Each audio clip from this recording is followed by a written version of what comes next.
Love it. Hey, welcome to another episode of Subscription Radio.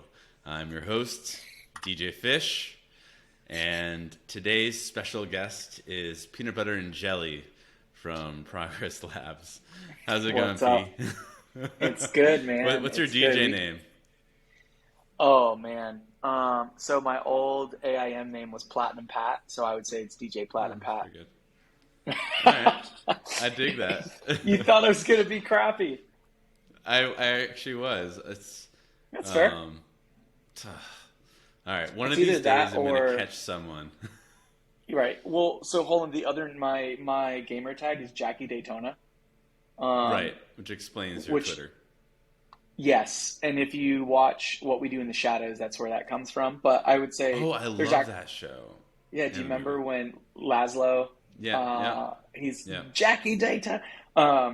But I tried to get the domain name, but there's actually a musical artist whose name is Jackie Uh, Daytona, and it's exactly what you would expect. well, I wonder what Jackie Daytona subscribes to segue into the Yeah, into the episode. yeah. Um, A few things. well, We got a dog, vampire so I've been thinking vampire about blog. subscription. Yeah, right, exactly. Oddly enough, though, we just got a dog, so I've been thinking about subscription a lot more because there are Uh-huh. actual things that we need to get for the dog that makes hmm sense on subscription. So, probably worthwhile. I can tell you some of my thoughts there around like Yeah. what's a good brand experience versus what's a good customer experience with subscription and how that might play into bundles and those kind of things. Awesome. Yeah, no, that was sort of the gist of of what you were saying you were excited to talk about. So I'm stoked to dig into it. So Yeah, yeah, for so sure. let's hear the context and like what are the brands that you're subscribing to, and yeah, what are the experiences like? Yeah, so I'll tell you both the dog and myself, and I'll try to go back and forth between to create an illustration of the quote unquote issues that I've seen in the marketplace. So we just got a dog. His name is Tiggs, Tiggs. He's about a year old, and you go to the vet. We adopted, so the vet's like, okay, you should get him this, you should get him that, you should get him this.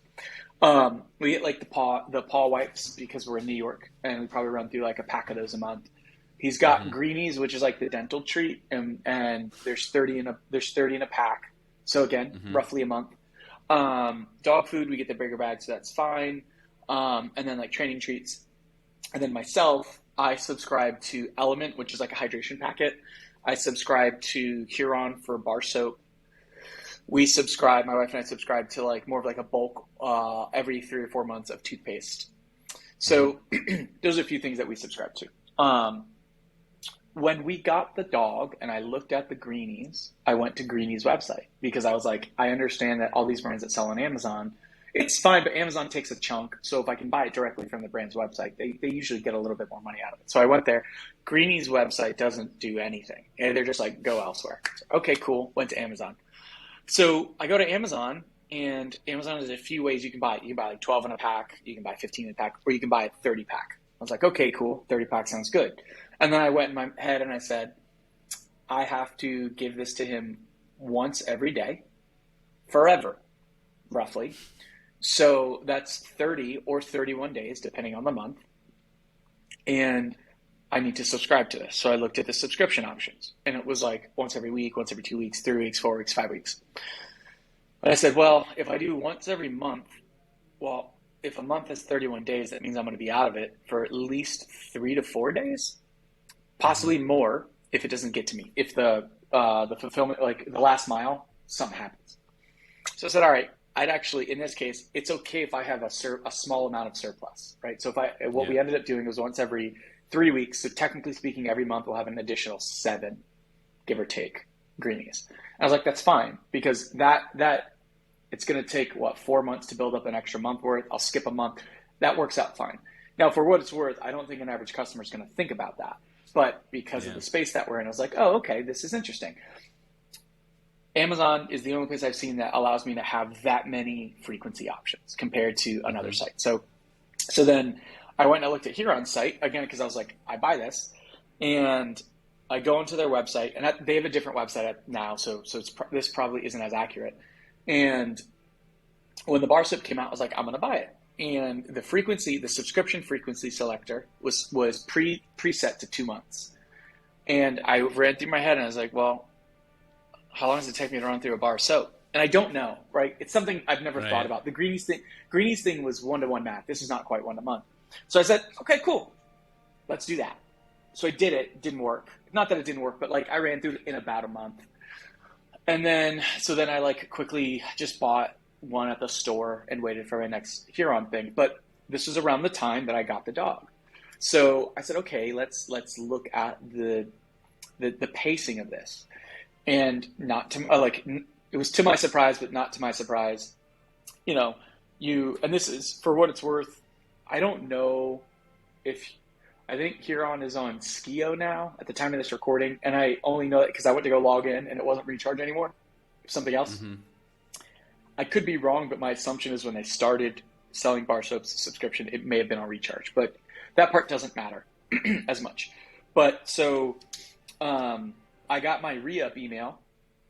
Said, hey, you've got a subscription ready to renew, and then a couple of days later, your order's processing, and then a couple of days later, your order shipped. It ended up probably being about a month and a week, give or take. And again, that's not Huron's fault. There's a lot of moving pieces in there.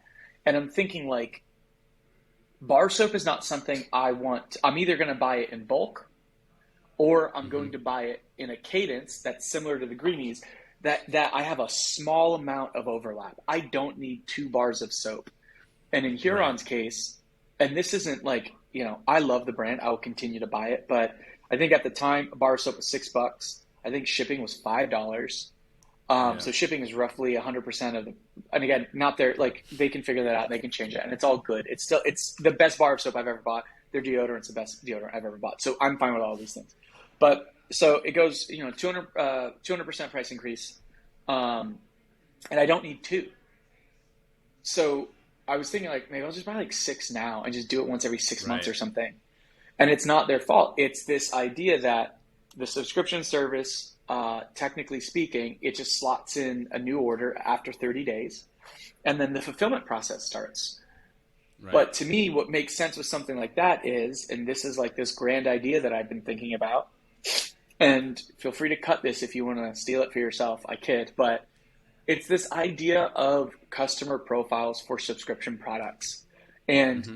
where this stems from things like Huron, it stems from things, or even shipping profiles as well. We have some food-based clients where, depending on the type of customer, they might use the product faster or slower than when they're going to get another one.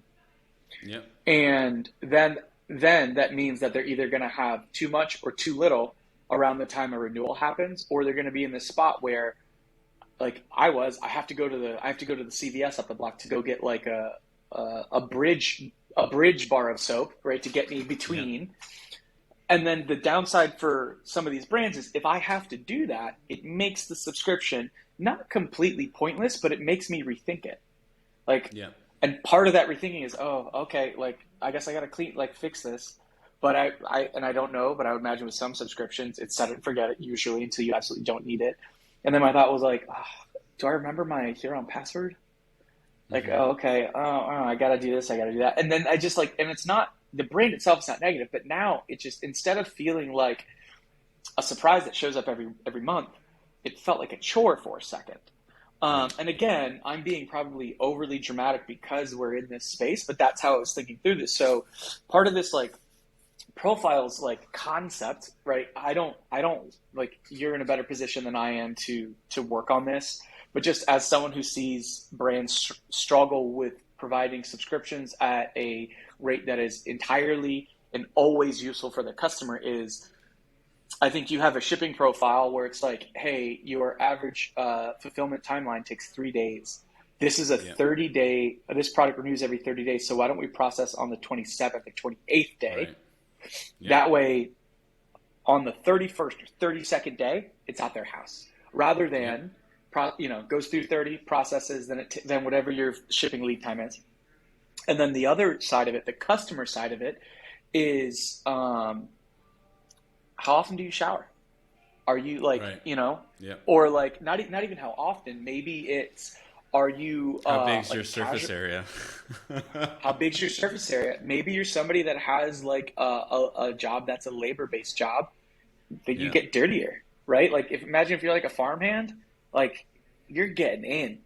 And Yeah. again, that impacts maybe the quantity or the frequency, all these kinds of things that right now, what I'm seeing in the subscription space, it's basically 1 month, 2 month, or 3 month, subscribe and save 10%, and that's it.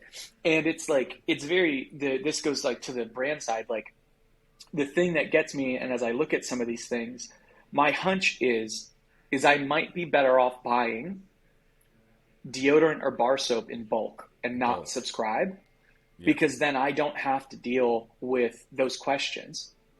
But Mm-hmm. then I subscribe to another product called Element, LMNT, which is Mm-hmm. largely a nice to have, not a need to have. And I usually run out of it around day 20 of a 30-day, and that's fine. I'm not like hurting for it, like I can get by. But in that way, I'm like, again, my thought is like, do I like imagine if they had like a customer profile and I paid a little extra to get a little extra more, right? Instead of 30 packets, it's 36 or something like that, that like ties more closely to my consumption, but still gives them that like monthly revenue that a brand might want in a way that actually is suitable for my lifestyle. And this is where, like, Mm-hmm. I don't know, I've been thinking a lot, like, I have a hunch that some brands would be better off with bulk or like large quantity discounts rather than just subscription. This is a completely unconfirmed hunch. I could be way off base here, but I've thought about it, and it's all because I got Tigs, and I'm like, I wonder if these brands are doing anything. And what's interesting is we have a separate skincare brand that we're working with now, and we're actually when we're in the design flow and we're thinking about these things, and they sell sets. They sell like skincare, like not just actually I don't know that they sell body wash and shampoos and like and that kind of stuff, but it's largely like geared towards men, like skin moisturizer, SPF lotion, facial lotions, that kind of stuff, and they sell in subscription. And I'm like, you guys, some of your audience, as you told us, are casual users. Their girlfriend told them to do this, and some of Yeah. them they have like a Korean skincare background too, so it's really technical. Some of them are like dudes that have like regimens, Yeah. and that's a different style of user. So to me, we're thinking through this sort of like educate and validate mentality of a customer and how brands can support that, even though, as an example, something like a recharge or smarter or whomever can't necessarily do that out of the box yet. Yeah. And it's been, I don't know, it's been on my mind a bit. I think bundles are sort of, that's a separate thing. We can talk about that too. But Yeah. Yeah. the tools are meant for brands to facilitate recurring purchases. They're not necessarily meant for ideal subscription experiences for consumers. Yeah. And I don't think, Yeah. right, I don't think anybody's going to like, I don't think we're going to see brands like sink underwater because of it, but it's these small, right? We talk about nuances and experiences, and Friction this is one of those and area. cognitive. Yeah. Yeah. Well, I think Yeah. that's one of the interesting things that I've learned over the last several years of working with subscription brands is like there's there's this really great book called The Membership Economy. Um, Ooh. and basically what it talks about is how subscription is a subset of membership in that Okay. you're not subscribing. A consumer is not subscribing, and what I often tell people is like consumers don't give a shit about a subscription. What they want is the product when they want it, right? Yep. Recurring revenue and subscription is a business model. It's not really the benefit for the consumer. Yeah. And part of the challenge there is that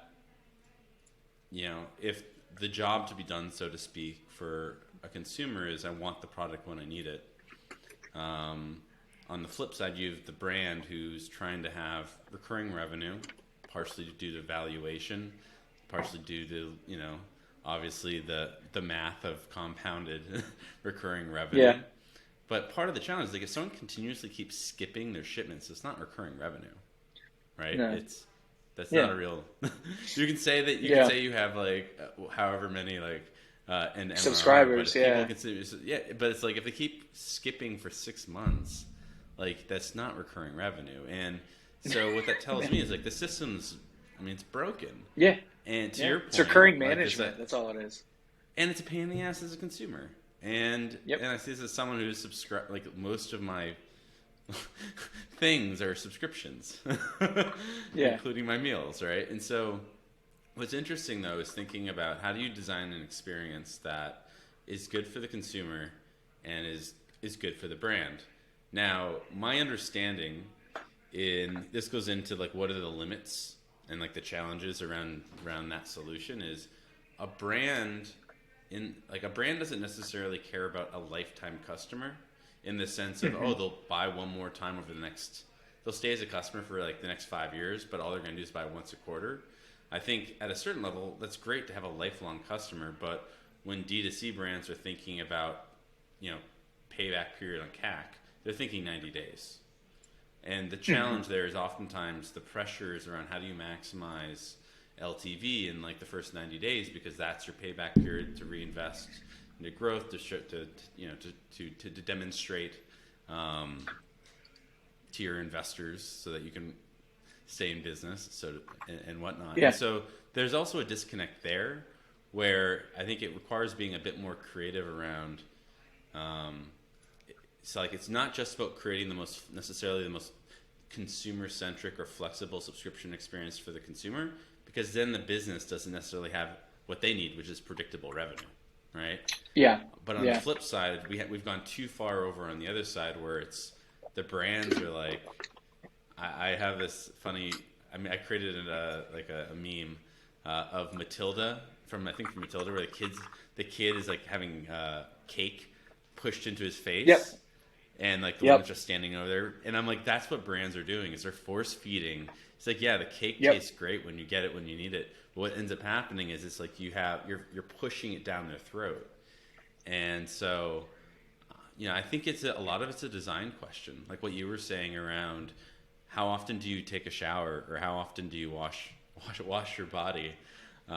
I think that the way to make it less intrusive and less annoying is how do you come up with interesting questions that don't require someone that aren't annoying, right? And I've been trying to Yeah. think about like what are examples like for like you and your body wash example or your soap example, like what's a question that they could ask you to get a gauge? Is it them checking in, being like, "Did you take a shower today? How many showers did you take?" Like I'm trying to get away from you having to think and like Yeah. remember, and it's more like how can with easy check-ins can Yep. a brand get a gauge on like, "Oop, we need to speed up. Oop, we need to slow down." Yep. I think, it's interesting because like my immediate thought is, let's say you've got a men's body care brand, doesn't matter. It's Mm-hmm. called, fish soaps. And the way I think about it is, and I'm gonna go really wild here. Let's pretend everything's possible. They do a Yeah. partnership with Whoop. They give all Whoop Uh huh. members a discount to subscribe. And I'm Yeah. making this up. Let's say this was super duper cool and hella techy. Well, if they have access to your Whoop data and they can see how many activities you do throughout the day, they might be able to say, Mm-hmm. "Hey, you know, you've you've agreed to let us see this data, and we see that Yep. you're on average you're working out about twice a day. We've seen some of our other customers who are working out about the same. Yeah. They would normally increase their subscription. Would you like to, or like, do you want to try it for this month? We'll follow up and let us, right, like, and granted, no brand's going to have that much information, but my immediate thought is, look at you, to your point, if on average your customers are skipping more frequently than not, that to me is an Mm-hmm. easy re-engagement email or text or Yeah. whatever like primary way of communication. But I think a lot of these brands have this information. I think the problem though is, and like as an example, I just looked up Welly, which is a bandage brand, and Yep. I they don't sell subscriptions, thankfully, because like who needs band-aids on subscription? But Maybe someone with um, kids.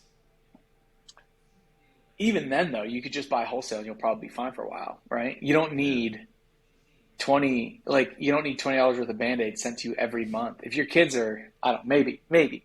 Um, Maniacs. but I think to the point that you made is, and I will, this is a bit of a hot take, but I think brands care more about the gym membership that is continuously paid on time but not used than the used gym membership, right? I feel like Um, if I were to do like a like an emoji or a flag or like a key moment, that would be one of them. Because I think that's a Yeah. great. No, I think that's a great.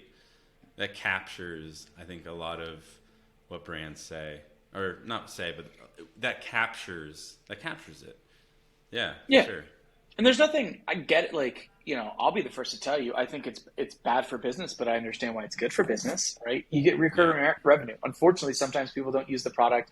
They don't know how to quit, whatever. Hopefully, if that is the situation you're in, your customer service is smart enough to refund unused month, like whatever, right? To like right, make sure that there's still goodwill between the brand and the customer. But it's a business play. I mean, we've known this right. since the AOL days, and I remember, don't quote me on this, but I remember seeing something a couple years back that said like AOL subscriptions are still a part of their like revenue. Yeah, It's people who yeah, forgot they're paying $20 a month for 50 years. yeah. And I think that's what most brands end up in unintentionally. I don't think anybody's out there like, hey man, let's set up the subscription. No one's going to use it. We're going to make it really hard for them to Freecreditreport.com would be an cancel. exception to that. Yeah, Freecreditreport.com would be the exception. right. But it's Or anyone who requires you to call them to cancel, which I know people have been tweeting gyms. about. Right? Yeah, Yeah, exactly. So it's I don't think it's the intended outcome. I think yeah, it's a mix of subscription not being considered because it's typically a portion of the business, not the entire business. And then yeah, honestly, a lot of these applications, third-party apps that help power subscription, aren't built like they're built for the fundamental let's create a reoccurring purchase, not yeah, all the extra stuff that creates a unique brand experience, right? yeah, Like what Huron does might be different from what Black Wolf Nation does, which might be different from what Dove does. Like all the subscription apps can't capture all of that nuance for each and every brand to make it special and unique for them. That's where like the brand has to do the lifting. Probably need some internal support to make that happen. yeah. No, I think I think you hit on the head, which is it's we've gone beyond just providing the business fundamentals, and it's really a design like a design challenge Yeah, as well, and and around I think, consumer experience. yeah, collectively as a society, we prove subscriptions have worked. I think I saw a headline today Yeah. that says Klarna has Uh-huh. partnered with select gas stations to do buy now pay later for gas. Yeah. It's not Yeah. subscription, but they're Well, I technically guess with subscribing to gas pay a debt. at whatever the cost it is now, it makes more Yeah, sense. right. Uh, Exactly. And we've seen this. We know people are willing to stick around for a little yeah. bit. So we prove the business. How do we actually make it beneficial for the brand? I'm Yeah. sorry, for Yeah. the customer, not the brand. For the customer. No, absolutely. Yeah. No, that's an awesome take. Now, I'm curious. Look, let's get into bundles because I know you had some stuff that you want to share around bundles. Yeah, they're a pain in the butt. So again, I think it's the space that we've got core functionality, but it doesn't quite work. So I'll give you a general bundle example, then I'll dig in. So um, you want to buy, I don't know, any product. You want to buy Bombas socks, and you can buy a bundle Mm-hmm. of socks. And I've seen it typically happen one of two ways. Technically speaking, you would have what's considered a vanity SKU. So you'd go to like the Bombas like men's bundle, and it's one product. There's color variants and size variants. That's it. And the SKU behind the scenes says like Bombas hyphen bundle hyphen 002 or something like that. Mm-hmm. And then the fulfillment center knows that that SKU equals these socks versus these other socks, which is fine. But the problem there is that you find yourself in a position where you can't, from the brand side, you can't do as much fun and creative and interesting UI experiences, which depending on the brand might be problematic. So like if you wanted a customer to be able to like build their own bundle in like a UI, right? Like I think for a while Recharge had an example where it's like a soda company and you'd go to this URL and it was a demo store and you could see all 12 flavors and they just have quantity selections under each flavor. So you just fill a bundle with 12 and then you click them. Mm-hmm. And like, so when you go this vanity SKU route, it's really challenging to do any kind of like interesting UI, but it's great for subscription because it's one SKU. It's really easy, right? Mm-hmm. It just populates and the fulfillment fulfills. The other version that we've seen and that we've implemented a couple times is where you've still got like a vanity product page. So again, like Bombas men's bundle, and behind the scenes, somewhere in the CMS, it says, these are the products, individual products that I want to be represented and selectable in the bundle. So there's 15 core products, customer selects 4 of them, and then they check out. That approach tends to allow for better UI control capabilities. You can do some interesting stuff. You can do, like, you get all that unique individual product data right there on the page, so you can go crazy.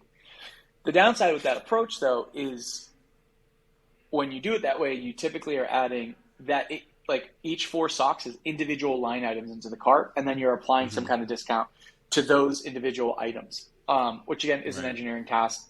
It's for an engineer to figure out.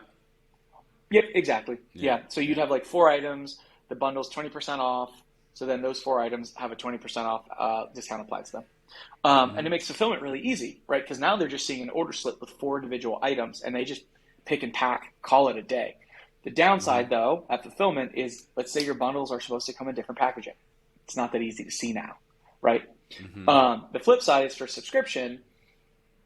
I can only speak on Recharge because I haven't seen any of these other apps. But at the last time I looked, which was a couple of months back, Recharge may have changed it, is that if I can recall, you can only subscribe to an individual product once. Meaning, you in this Bombas example, if you have a gray low-cut sock in a bundle, and that's the subscription, right? You're subscribing to each sock individually. And then you want to come back later and you're like, I love those grays. I just want to get those grays. So you go to the gray Bombas sock page and you hit subscribe. Recharge will actually, again, I could be wrong, but this is what they told me from before. It's just going to update the quantity of that gray sock subscription you already have, which means that now these 2 separate subscriptions that you, in theory, are paying for and expecting at 2 separate dates actually get merged into one, and then they get shipped and sent out on one date. So are you saying you couldn't have a different fulfillment or a different fulfillment date? Like, you don't even have that option? To my knowledge, because that subscription already exists, and they basically say, we're just increasing quantity. Nothing else changes. Right. Well, the way that Recharge does work is every single item is its own subscription, and then they consolidate it all at the point of the order creation. So an order is actually, like, basically you'll have like 5 different subscriptions that get fulfilled as a single order once it gets put into Shopify. And we ran into this issue at the time.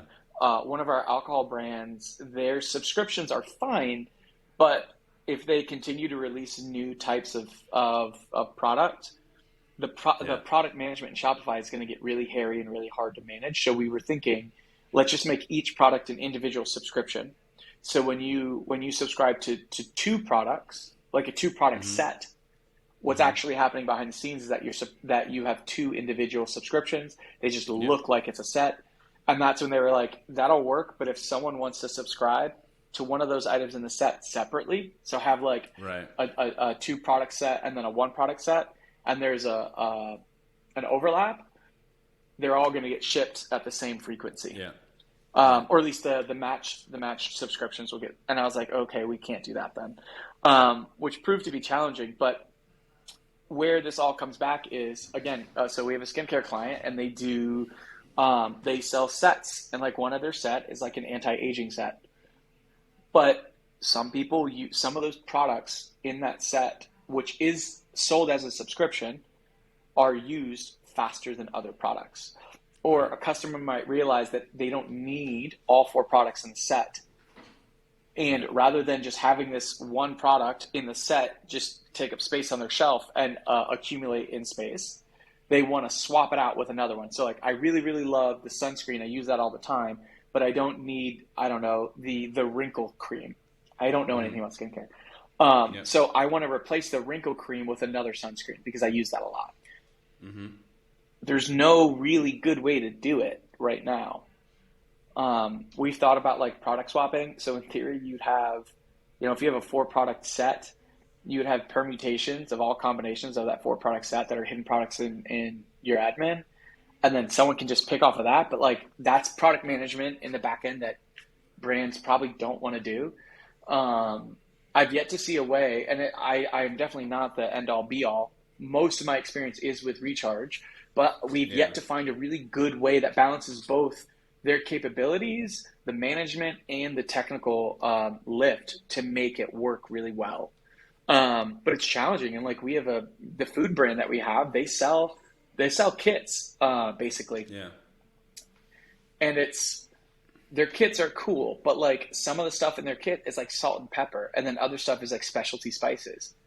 Hmm. You don't want to subscribe to this kit because you're gonna load up on specialty spices because maybe you use it less frequently than salt and pepper, but you really want the salt and pepper.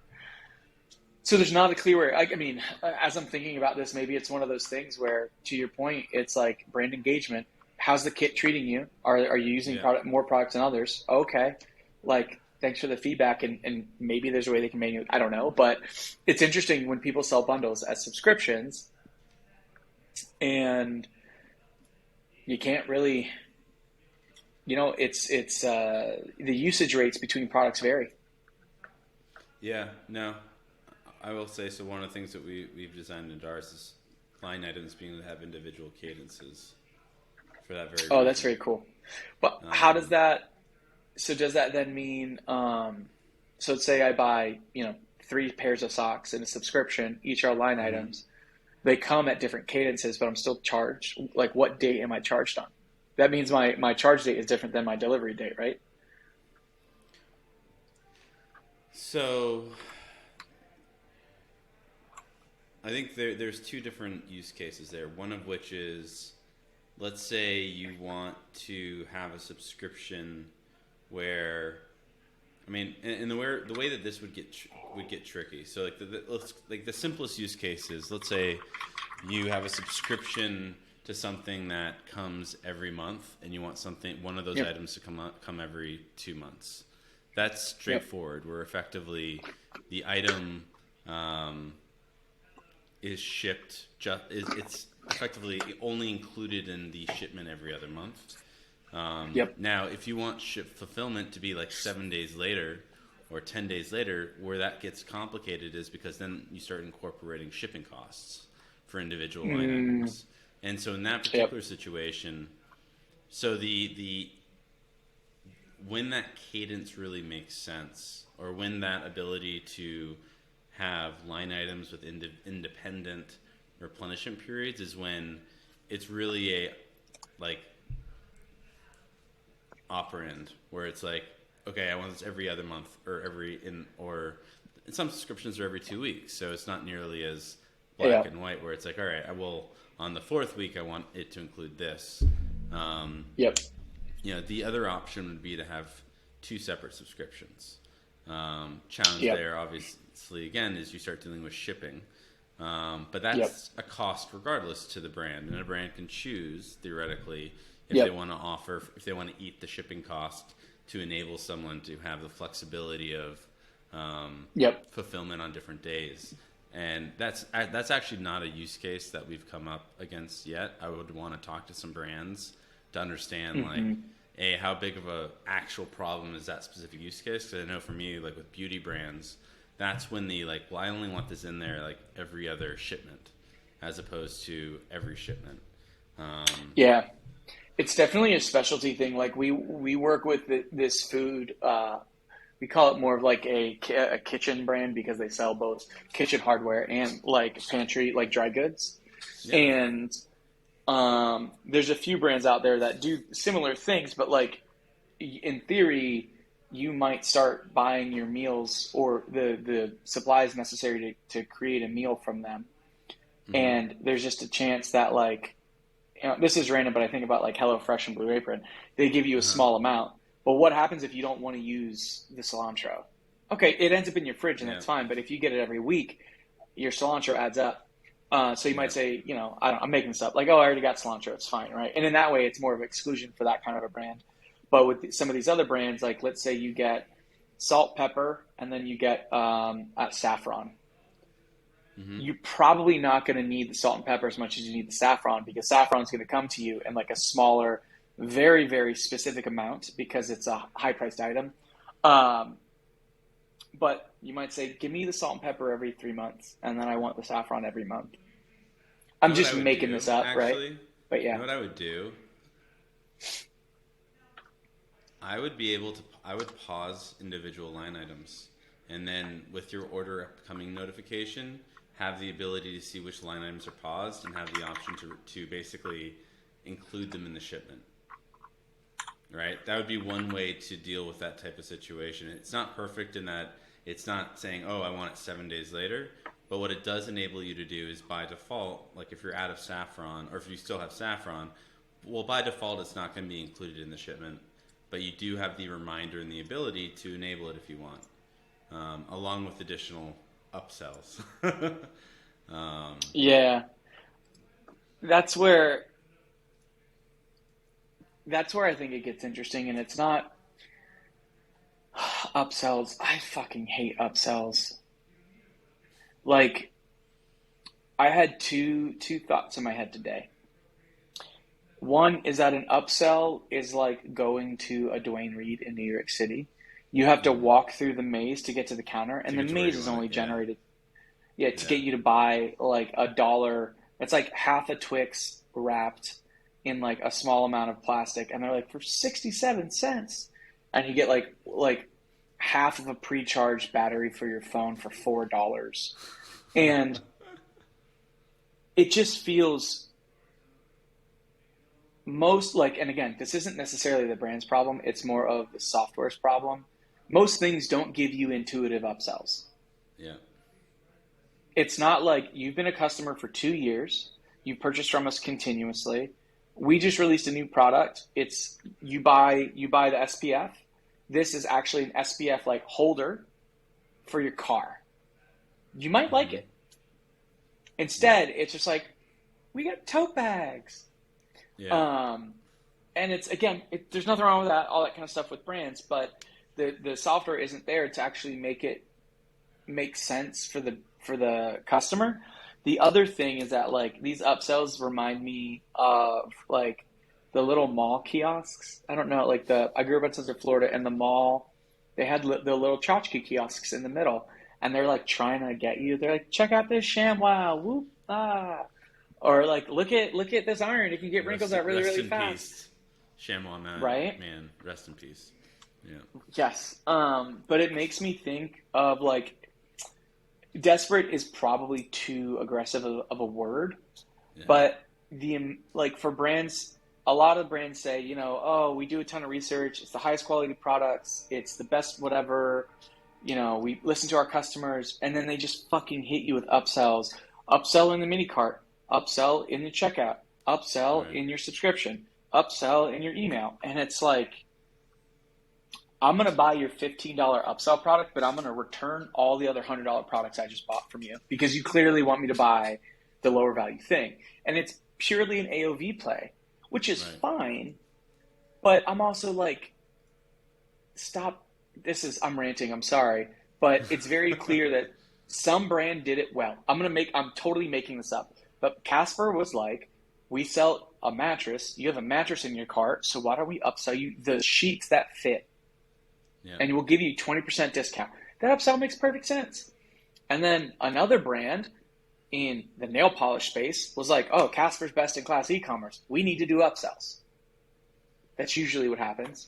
People hate to hear that from me, but the amount of websites that we've designed, built, and launched, they Hmm. usually get inspiration from best in class or competitors. Yeah. And I'm half the time I'm like, why are you upselling somebody this? And like, so as an example, our skincare brand, they do an upsell on their current site where if you buy they have like an eye roller product. If you buy the eye roller and put it in your cart, you get hit with a modal upsell that says you should switch it out for this product. It costs $1 more, and you get five other things. Uh huh. And it's the same size eye roller, right? So you're actually getting more for you're probably getting $50 more for $1, like for a $1 increase. That to me is a reasonable upsell. But it's not like try our new flavor too, or like oh, I'm buying cookie dough. Well, here's a golden spoon. Well, I I don't think the know. interesting thing about that is like why sell the original product in the first place. And I know that you're coming up with like a random number of $50 more of value, but I mean that just doesn't seem possible. Um, Yeah, and it's not that thirsty.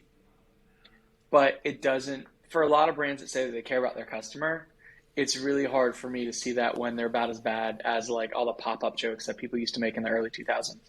And I mean, I'm Mm-hmm. on sites today where it's like GDPR.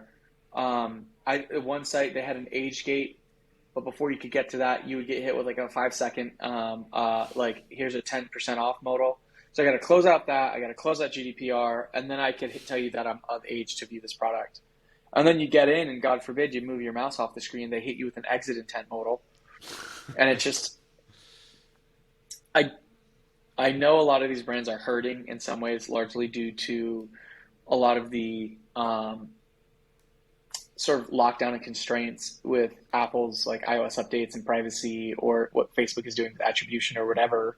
That's not my Yeah. space, so I could be speaking poorly about it, but it just seems a little desperate sometimes. Like, just let someone just buy the product they want and leave them Yeah. alone. I want to, this is random, I want to do like an art installation where you enter a fake retail store Mm-hmm.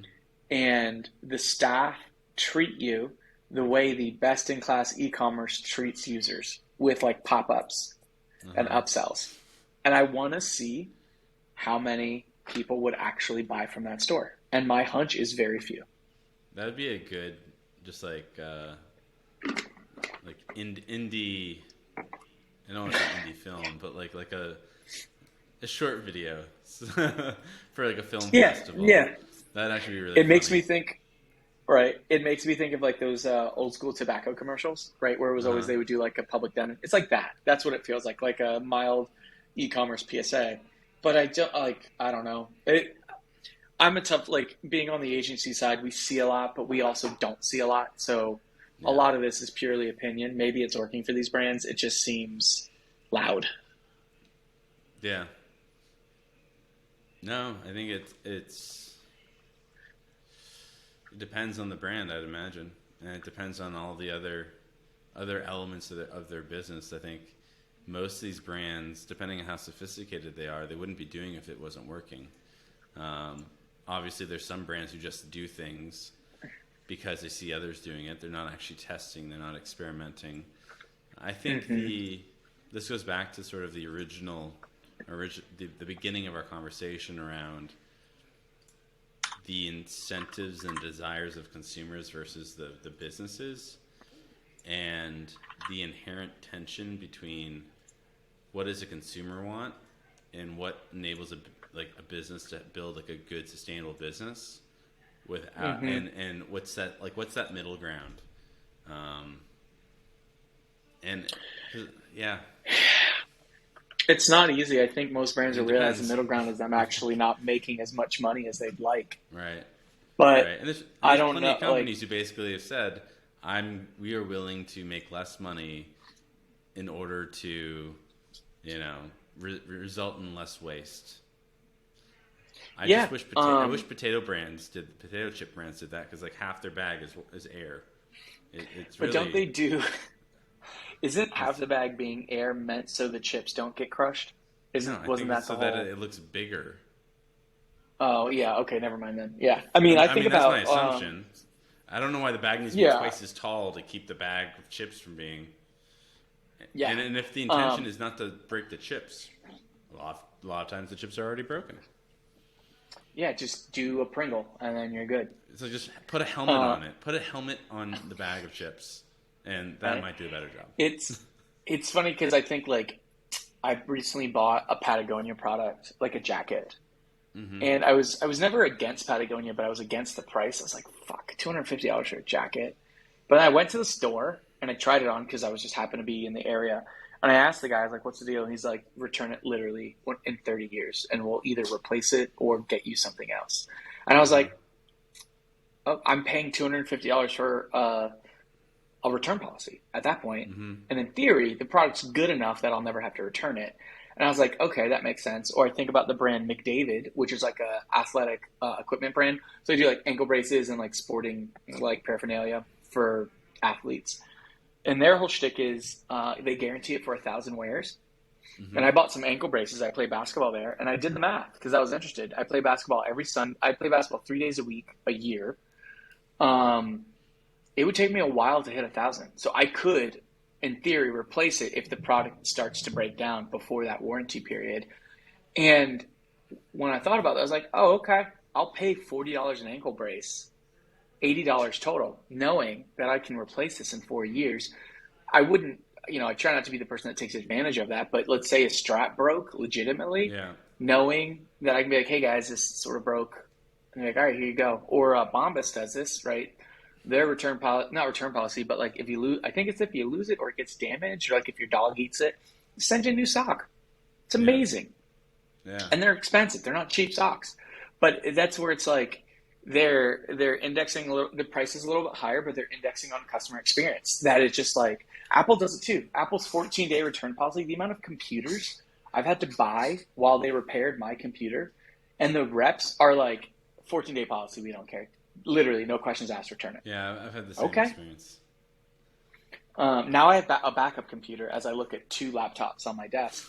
But again, they're like, our products are expensive, but so long as you do this, that's fine. We don't care. Do whatever you want. And I think that's where like some of these brands won't do it. I will say, I think when you think about like consumables, most of the time, and I could be slightly wrong on this, but most consumable products can't really be returned. And you would think, my hunch is if I sell, I don't know, cheese online and legally I cannot accept it as a returned product, I would try to position that as a no questions asked, you get your money back return policy. Yeah. And it's not entirely wrong, but it's framed better for the customer. And a lot of brands do that, and that's actually